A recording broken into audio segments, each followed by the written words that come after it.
dhaxalkii waraaqaha.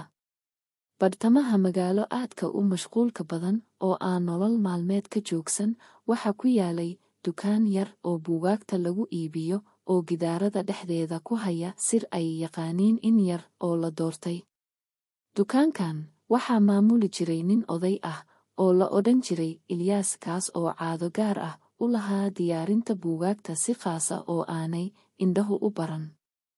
Si kastaba ha ahaatee, kuwa aqoonta u leh meelayn kasta waxay u aheedi wax macno qoto dheer ugu fadhiya.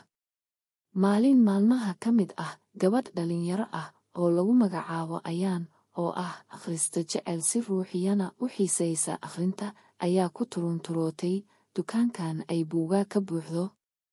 Waxay isla markiiba soo jiitay habaynta gaarka ah ee buugaagta.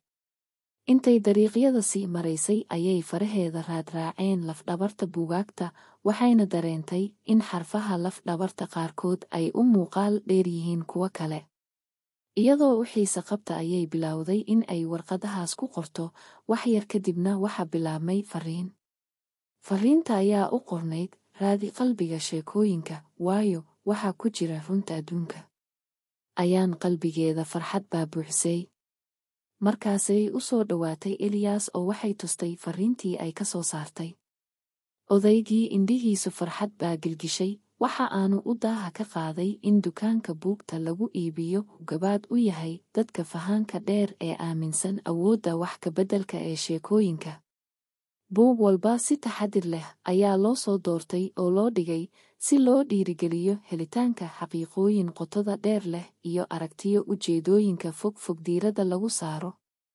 Laga soo bilaabo maalintaas, Ayaan waxay noqotay booqda joogta ah oo soo booqda dukaanka buugaagta. Booqasho kasta waxay daaha ka qaadaysaa siraha cusub iyo fikradaha iyada oo loo marayo xarfaha qoobka ciyaarka dhexda buugaagta. Dukaanka buugu waxa uu noqday wax ka badan meel keliya, waxay ahayd albaab laga galo fahamka saamaynta qoto dheer ee sheekooyinku ku leeyihiin ruuxa bini'aadamka, qaabaynta fikradaha, iyo daahfurka cajaladaha khibradaha aadanaha. Iyada oo la adeegsanayo luqadan qarsoon ee xarfaha, Ayaan iyo macaamiisha kale ee dukaanka buugaagta waxay heleen hab cusub oo ay ku xiriiraan adduunka iyo midba midka kale, taas oo caddaynaysa in sheekooyinka nuxurkooda ay yihiin saldhig muhiim u ah xiriirka aadamaha.